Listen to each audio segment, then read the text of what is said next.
Queridos irmãos e irmãs, chegamos ao meio do tempo santo da Quaresma, ao meio do tempo santo da Páscoa. Depois de termos passado pela Quaresma, preparando o nosso coração, depois de termos vivido a grande semana, a Semana Santa, caminhamos já 3 semanas completas do tempo da Páscoa, e agora chegamos ao meio, ao 4º domingo, o comumente chamado Domingo do Bom Pastor. Por quê? Porque a igreja, no dia de hoje, reza o capítulo 10º, segundo São João. Capítulo esse que nos apresenta Jesus como bom pastor. Todos os anos, a igreja escuta no Domingo do Bom Pastor esse evangelho segundo São João. No ano A, o início do capítulo 10º. No ano B, o meio do capítulo 10º. E no ano C, o término do capítulo 10º.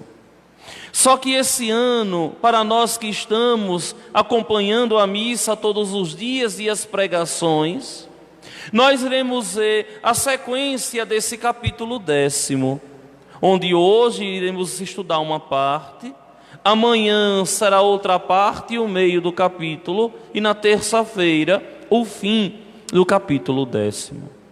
Só que antes da gente adentrar no Evangelho, eu queria começar da primeira leitura para dar a tônica da liturgia que hoje nós haveremos de celebrar.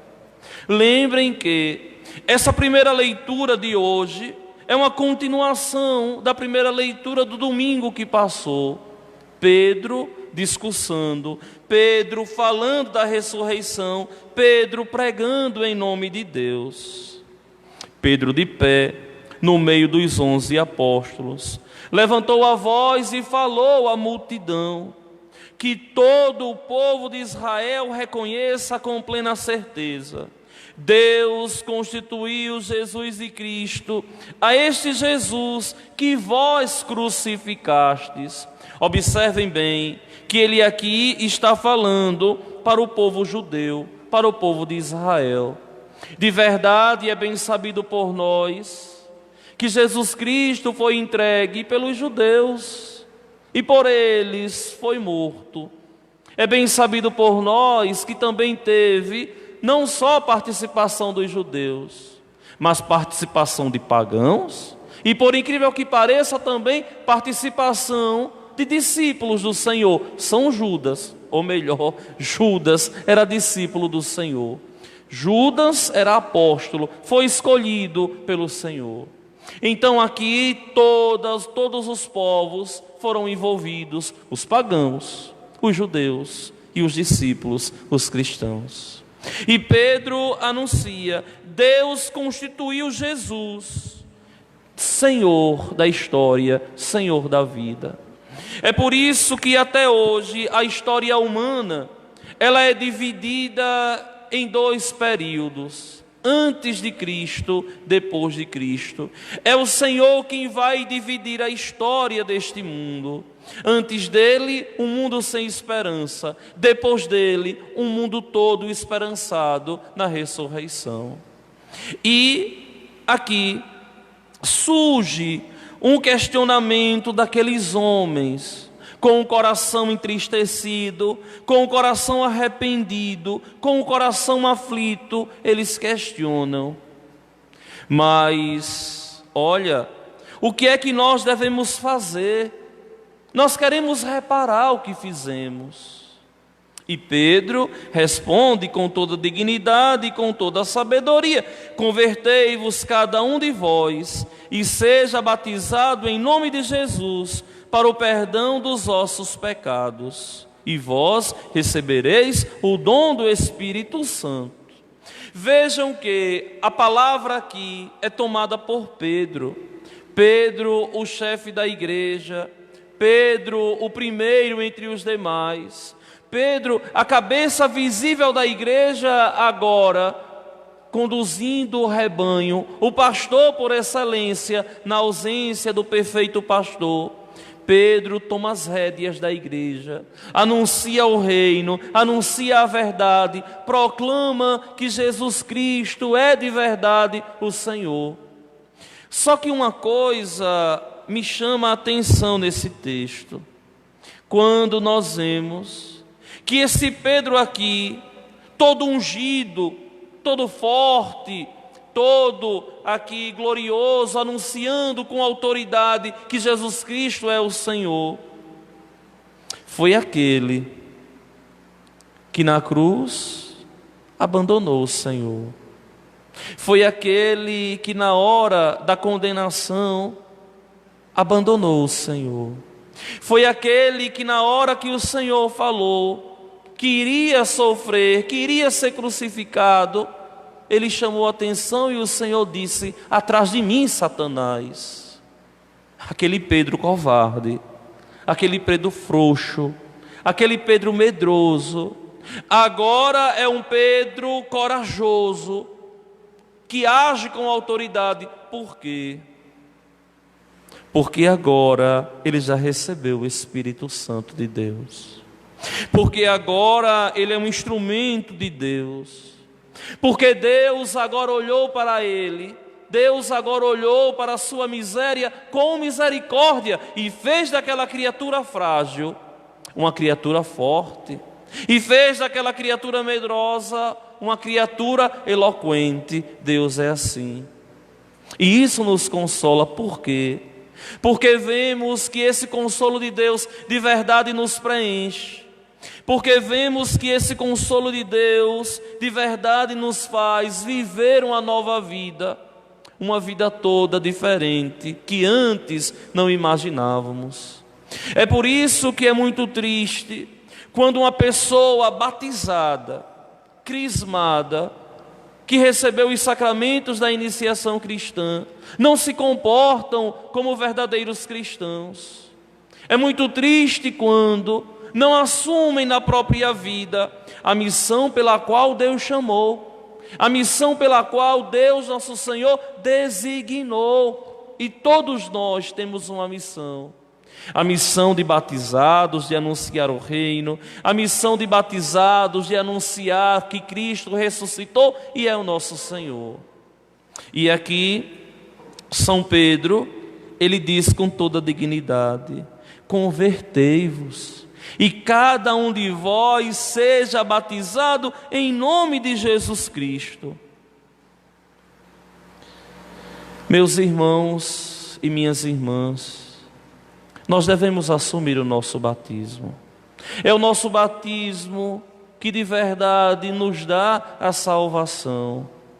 E a igreja até hoje continua obediente ao mandato do seu amado, ao mandato do seu esposo: ide por todo o mundo batizando a todos em nome do Pai, em nome do Filho e em nome do Espírito Santo.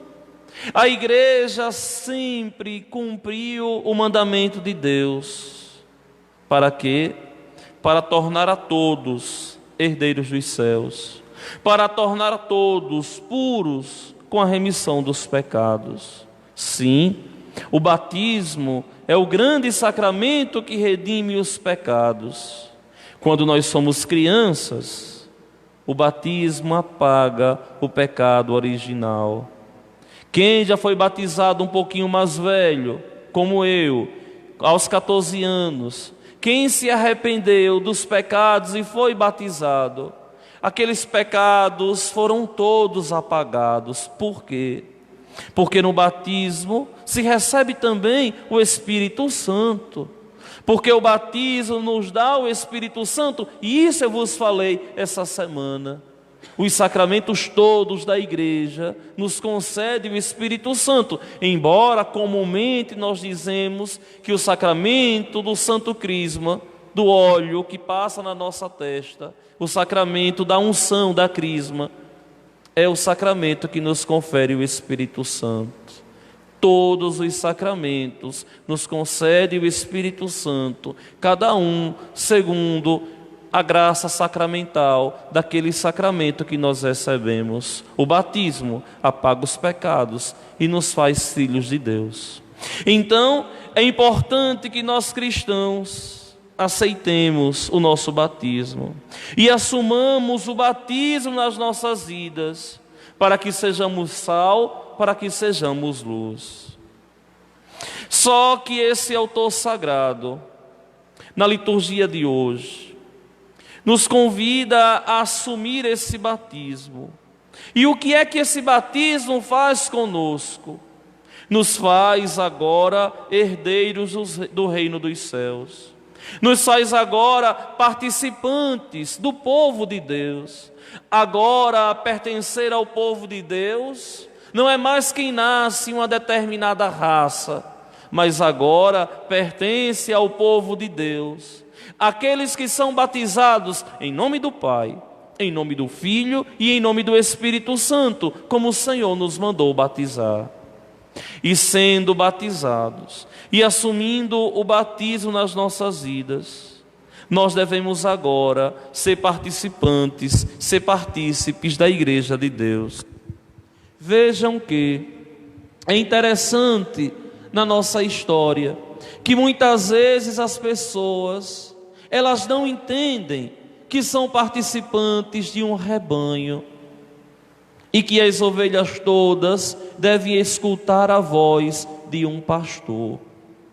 Esse pastor é Jesus Cristo. Embora a oração final da missa de hoje, pós-comunhão, chame o Pai de bom pastor, é algo como que inédito para nós. Por quê? Porque no nosso coração, na nossa catequese, a gente sempre enxerga Jesus Cristo como o bom pastor, mas pastoreia em quem? No Pai. Ele vem como enviado de quem? Do Pai. Então, o Pai pastor, o Filho pastor, e nos conduz pelo Espírito Santo de Deus. Só que esse texto aqui do Evangelho segundo São João, nesse capítulo 10, no Evangelho de hoje, em momento algum, o Senhor vai dizer que Ele é o bom pastor. Essa catequese vai ficar para amanhã e para terça-feira. Mas aqui Ele vai dar toda a tônica, vai nos introduzir nessa realidade.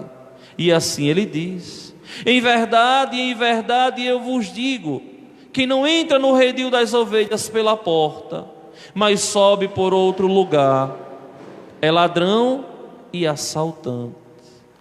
Quantas pessoas hoje em dia dizem assim: eu acredito em Cristo, mas não acredito na igreja. Quantas pessoas no dia de hoje dizem assim: eu sigo a Jesus Cristo na minha casa, não preciso ir na igreja. Quantas pessoas dizem de forma errada que eu preciso de Cristo, não é da igreja. Chegando até um teólogo meio louquinho da cabeça, Loisy, dizer: Cristo pregou o reino e o que nos veio foi a igreja. Não, Cristo de verdade pregou o reino que nos veio através da igreja, a igreja fundada por Ele. Então é importante que nós entendamos que o batismo nos torna participantes da igreja. Você é responsável pela igreja, você é responsável pelo rebanho do Senhor. Você é uma ovelha desse rebanho e não pode nunca, como comumente a gente fala, ser uma ovelha rebelde, ser um cabrito. Não, é preciso que de verdade seja uma ovelha obediente, que entra pela porta, que é conduzida pelo pastor. Quem é a porta? É Jesus. Se vocês pegam esse texto hoje, vocês vão ver de forma tão bonita e tão decente, que o Senhor, Ele mesmo vai dizer que Ele é a porta. Eu sou a porta. Por quê? Porque para entrar no reino dos céus, é preciso passar por Jesus Cristo. Ele é essa porta que nos dá a salvação. Não tem como se salvar se não se passar por Ele.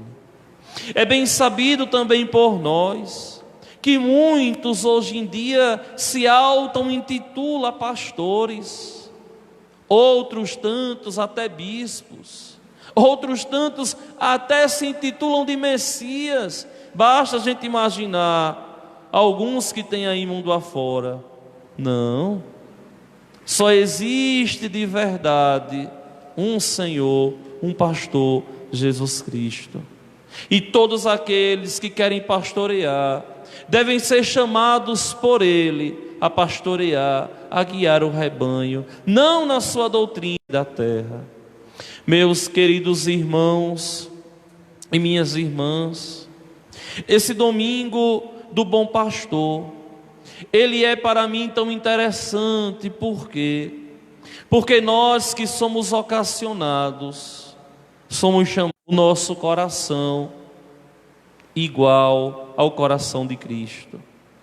Como isso nos dói, porque muitas vezes essa transformação do nosso coração muitas vezes passa por cima dos nossos sonhos, dos nossos projetos.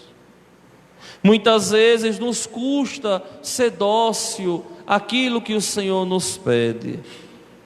Mas é preciso de verdade entender que o rebanho não é nosso. É preciso que nós, vocacionados, chamados por Deus para pastorear a grei do Senhor, assumamos a nossa condição de enviados. Saibamos e entendamos que pastoreamos em Cristo. O rebanho não é meu. Eu não tenho direito, enquanto pastor, de desviar alguém do caminho, de usurpar uma ovelha que pertence ao Senhor. E isso vai ser me cobrado de uma forma muito cara. Essa cura de almas, para nós, é uma responsabilidade muito grande. Embora nós vemos tantos e tantos pastores que se dizem pastores mundo afora, que pregam a sua própria doutrina, que pregam o seu próprio ensinamento, que pegam aquilo que é conveniente da palavra de Deus, que pegam aquilo que entendem muitas vezes um versículo isolado e desenvolvem uma pseudo-teologia para confundir o povo de Deus. Para ser pastor é preciso um critério. É preciso que um critério aconteça, que o pastor Jesus Cristo chame. Eu não posso me chamar. E como nos dias de hoje, Jesus Cristo como pastor chama, assim como chamou os discípulos, os apóstolos, Ele continua a chamar pela voz da igreja. É a igreja que nos convida, é a igreja que nos chama a sermos verdadeiramente pastores, que cuidamos do rebanho do Senhor. É preciso que nós entendamos que pastorear nos dias de hoje não é algo fácil, é difícil. É preciso rezar, é preciso pedir a Deus paciência para não perder as ovelhas que o Pai confiou ao Filho e que Ele falou essa semana, que nenhuma deve se perder, e nós somos responsáveis. E nós somos responsáveis de anunciar a doutrina, de anunciar a boa nova do Evangelho, sem prostituir a doutrina para atrair ninguém, sem vender a nossa alma para o diabo em nome de uma popularidade. Mas é preciso sermos profetas e anunciar o reino de Deus com toda a dignidade, com toda a sabedoria. Só que o povo de Deus também tem um papel muito importante em rezar por nós, pastores, que somos o tempo todo atacados pelo demônio, porque a queda de um pastor é a queda do rebanho todo. É por isso que vocês, ovelhas de Deus, têm a obrigação de rezar por nós padres, sim, de rezar pelo nosso bispo, sim, de rezar pelo Santo Padre, o Papa Francisco, de rezar pelo Papa Emérito Bento XVI. Vocês têm a obrigação, sim, de pedir a Deus nosso Senhor que dê à sua igreja bons pastores. Tem a obrigação de rezar pelos seminaristas, pelos vocacionados, sim. Essa é a obrigação do povo de Deus. Se vocês pegam e recordam bem, a oração da coleta da liturgia de hoje é tão bonita, porque a liturgia nos pede para clamar ao Pai, para que, apesar dos nossos pecados, nos conduza à realidade do céu, sendo fortes como o bom pastor Jesus Cristo, apesar das nossas misérias. Levarmos de verdade, termos de verdade esse dom, essa virtude cardeal da fortaleza, para não ficarmos pelo caminho. Vocês não sabem o que é nos dias de hoje pastorear.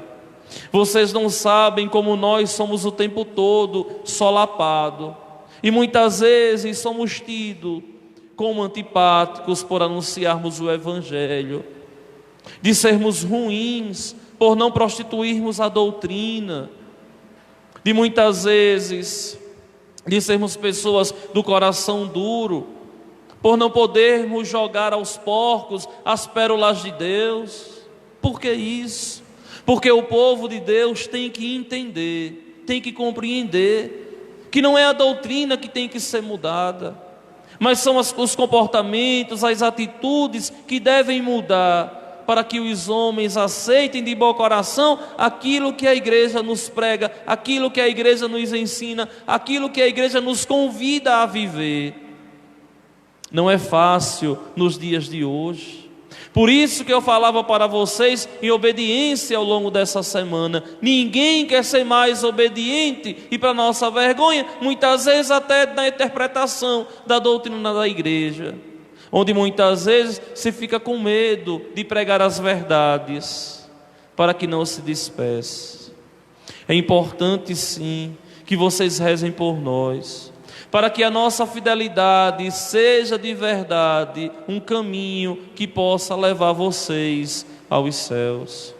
Esse bom pastor que é perfeito, que é belo, que é santo, ele nos convida de verdade a fazer essa experiência com ele. E o verdadeiro pastor, ele acolhe a ovelha ferida. Ele cuida da ovelha ferida, mas ele não aceita a severgonheza da ovelha que está ferida, não. Ele não pode de modo algum prostituir a fé para acolher, mas deve exortar, aceitar a condição do outro e convidar o outro a mudar de vida, a se converter, a assumir o próprio batismo. O que me causa uma alegria tão grande aqui nesse texto santo do Evangelho é porque o autor sagrado vai dizer uma coisa aqui que é tão cara para nós. Olha o que ele diz: depois de fazer sair todas as que são suas, caminha à sua frente, e as ovelhas o seguem, porque conhecem a sua voz. Ou seja, as ovelhas de Deus conhecem a voz de Deus. Se você é verdadeiramente uma ovelha do rebanho do Senhor, você vai aceitar na tua vida aquilo que a igreja prega, mesmo que você ainda não consiga viver ou não entenda, como eu falei ontem na pregação. Mas é preciso conhecer, é preciso questionar a doutrina e se convencer da doutrina, para que amando a gente, para que conhecendo a gente possa amar, e amando a gente não possa nunca se desencantar. As ovelhas conhecem a voz do pastor. E por quê? Que aqui é que me vem o encantamento. Porque a ovelha conhece a voz do pastor. Se vocês pegarem o versículo antes, vocês vão ver. Porque o pastor conhece a ovelha pelo nome. Não é estranha a ovelha à voz do pastor. Olha aqui, a esse o porteiro abre, e as ovelhas escutam a sua voz. Ele chama as ovelhas pelo nome. As ovelhas seguem a voz do pastor, porque o pastor conhece cada uma das suas ovelhas. Porque Deus me chamou, porque conhecia as minhas misérias, mas também a minha capacidade de amá-lo. Porque Deus, nosso Senhor, te chamou, porque Deus conhecia as tuas misérias, mas também a tua resposta de amor. É muito triste que muitos cristãos hoje em dia façam aquela experiência de Judas. Qual? Aquela de, escutando a voz do pastor, não ser obediente ao chamamento. Muitos preferem fazer aquela experiência de Judas, mesmo sendo escolhido por ele, rechaçá-lo, não aceitá-lo no coração. Ó meus irmãos e minhas irmãs, as ovelhas de Deus escutam a voz de Deus. É claro que nos dias de hoje nós temos tantas vozes nos chamando, mas são vozes e vozes estranhas, cada um com a ideologia, cada um com o ensinamento, cada voz dessa que nos convida a viver algo diferente. Mas, se nós conhecermos a doutrina e amarmos o Senhor, a gente não se perde, porque a gente sabe qual é a voz de Deus. A gente sabe o que Deus fala ao nosso coração. A gente sabe o que nos é caro. A gente sabe em quem a gente acredita. Mas o autor sagrado ainda continua.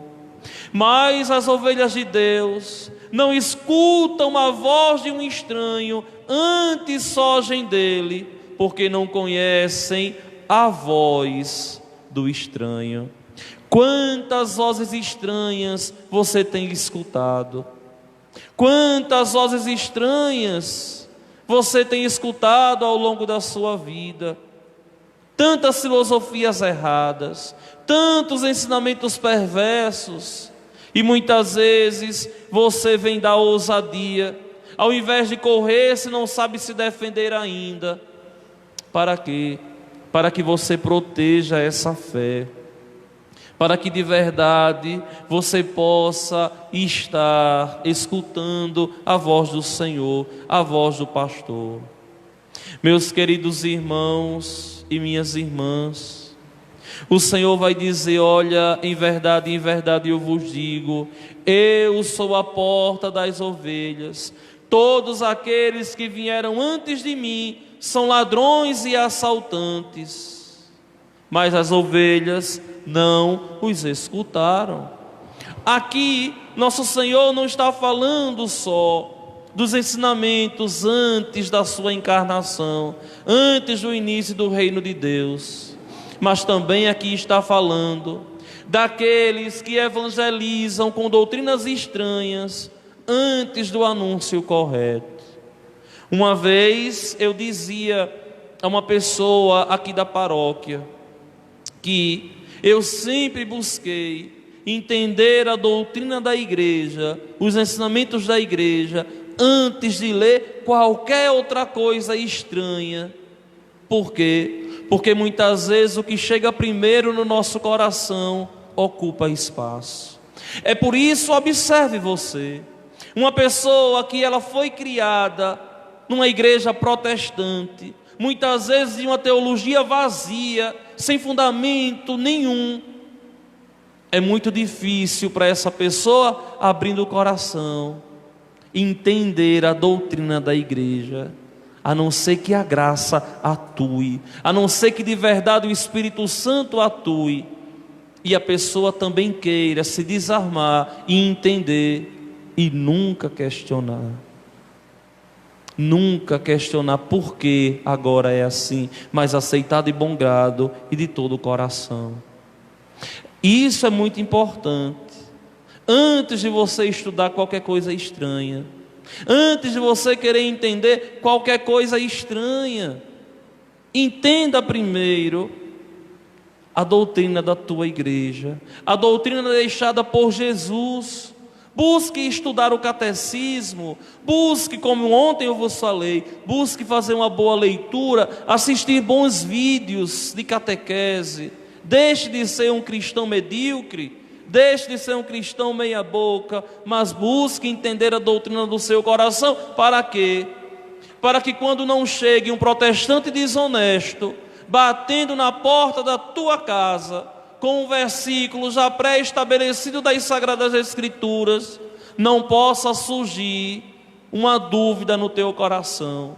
E se chegar um protestante na tua porta, com um versículo pré-estabelecido, e aquela palavra protestante te fizer questionar, ou fazer com que você venha ter dúvidas, é porque você não está bem catequizado na igreja. Porque se você estivesse, você saberia refutar, você saberia de verdade refutar e na hora dizer: eu não posso acreditar nisso porque isso está errado. Como você não estuda, como você não gosta de estudar, como uma homilia demorada muitas vezes cansa, como nunca pegou um livro de doutrina para ler e nem o catecismo da igreja nunca viu, claro que qualquer coisa estranha vai causar uma dúvida no teu coração.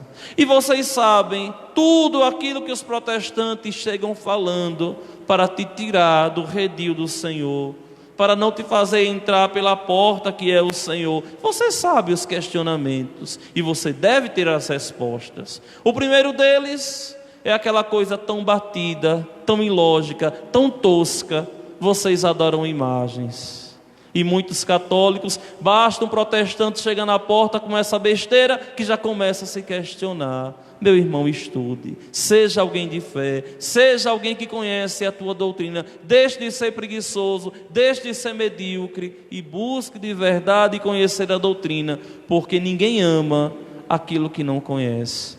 Cada vez mais que você conhecer a sua doutrina, cada vez mais que você conhecer a Igreja Católica, você vai ser incapaz de ir embora, porque você conhece. Se você conhece, você ama. E se você ama sem conhecer, você nunca vai se preencher, nunca vai saborear dessa doutrina que é rica e que é divina, porque deixada por Ele.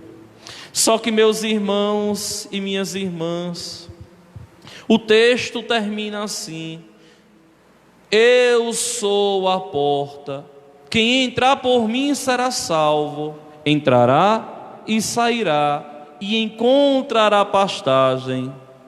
O ladrão só vem para roubar, matar, destruir.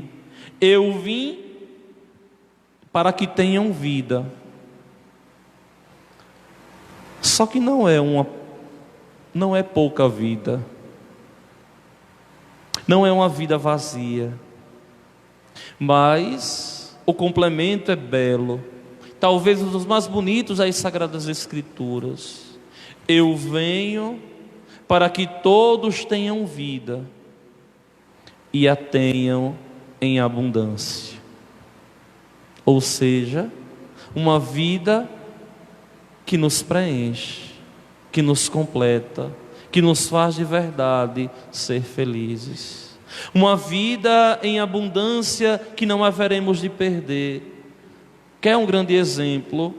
A bem-aventurada Virgem Maria, totalmente repleta do Espírito Santo de Deus, viveu essa vida em abundância e agraciada por Deus até hoje, e será assim por todo sempre. Só que hoje também a liturgia nos coloca um salmo, E esse salmo muito querido, muito conhecido, até por pagãos que não vivem a doutrina da igreja, muitas vezes colocam esse refrão assim: o Senhor é o pastor que me conduz, não me falta coisa alguma. Que pastor que conduz coisa nenhuma? Não quer obedecer a doutrina, não conhece nada e fica dizendo: o Senhor é o pastor que me conduz. Você pode dizer: o Senhor é o pastor que te conduz, quando você de verdade estiver inserido na igreja católica e anunciando de verdade o evangelho com a tua vida. Só que esse salmo tão belo nos mostra de verdade o Senhor como o pastor que nos conduz.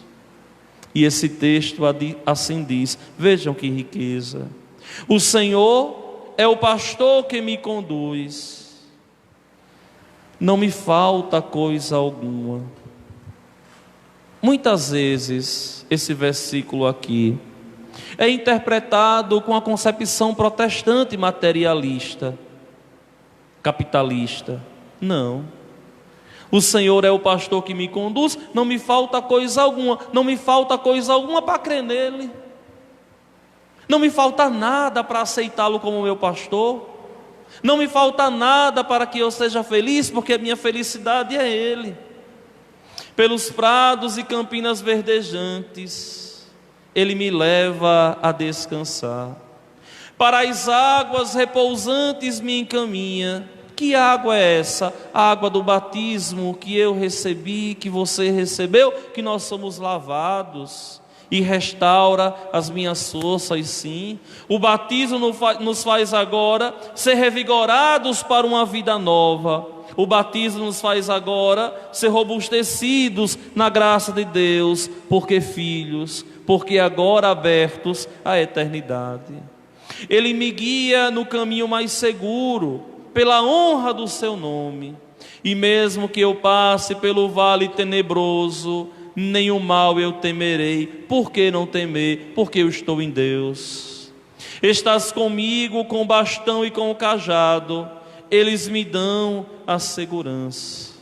Ou seja, nós somos catequizados rumo aos céus com segurança, porque a igreja é dele, porque a doutrina é dele, porque os pastores da igreja católica não são usurpadores, não são enganadores, mas pregam com dignidade aquilo que Deus nosso Senhor nos mandou pregar. E não temos nada para pregar a vocês, se não for pregar Jesus Cristo vivo e ressuscitado e presente sacramentalmente na igreja. Só que aquele que é batizado, aquele que é lavado nas águas do batismo, é convidado por Deus a tomar parte no banquete eucarístico. Prepara à minha frente uma mesa, bem à vista do inimigo, ou seja, todos os que são batizados são chamados a tomar parte no banquete da Eucaristia aqui neste mundo. E como eu vos falava essa semana, no banquete eucarístico da glória, vinde benditos do meu Pai, tomai parte do banquete preparado por Ele desde toda a eternidade, ou seja, a mesa da alegria. Sacramento do batismo que nos torna cristãos, sacramento da Eucaristia que nos alimenta, nos robustece. Mas o texto ainda continua e diz assim: e com óleo vós ungis minha cabeça, e o meu cálice transborda. Que óleo você foi ungido? Que óleo eu fui ungido na cabeça? O óleo do Santo Crisma. Quando um dia o bispo nos ungiu na fronte, recebei o Espírito Santo, dom de Deus, e nos deu uma tapinha na face, que é o gesto correto esse aqui, para dizer: se você está em Deus, se é ungido pelo Senhor, esteja na paz dele. E o bispo nos deseja: a paz esteja contigo. E a gente responde com todo amor ao bispo, que é figura de Cristo, bom pastor em uma diocese, diz: e contigo também. Ou seja, essa paz que eu estou recebendo, ela nunca venha se exaurir, venha se acabar do teu coração, ó bom pastor. E o texto ainda continua: E se eu sou batizado, se eu participo do banquete eucarístico, se eu sou crismado, olha o que acontece na minha vida. Felicidade e todo o bem hão de seguir-me por toda a minha vida. E na casa do Senhor habitarei pelos tempos infinitos. Que esse Salmo 22, 23 seja o salmo do nosso coração, seja o salmo das nossas vidas, que possamos reconhecer assim Jesus Cristo como o Senhor das nossas vidas, que possamos de verdade aceitar Jesus como o bom pastor que deu a vida por cada um de nós. Que Deus assim nos ajude. Amém.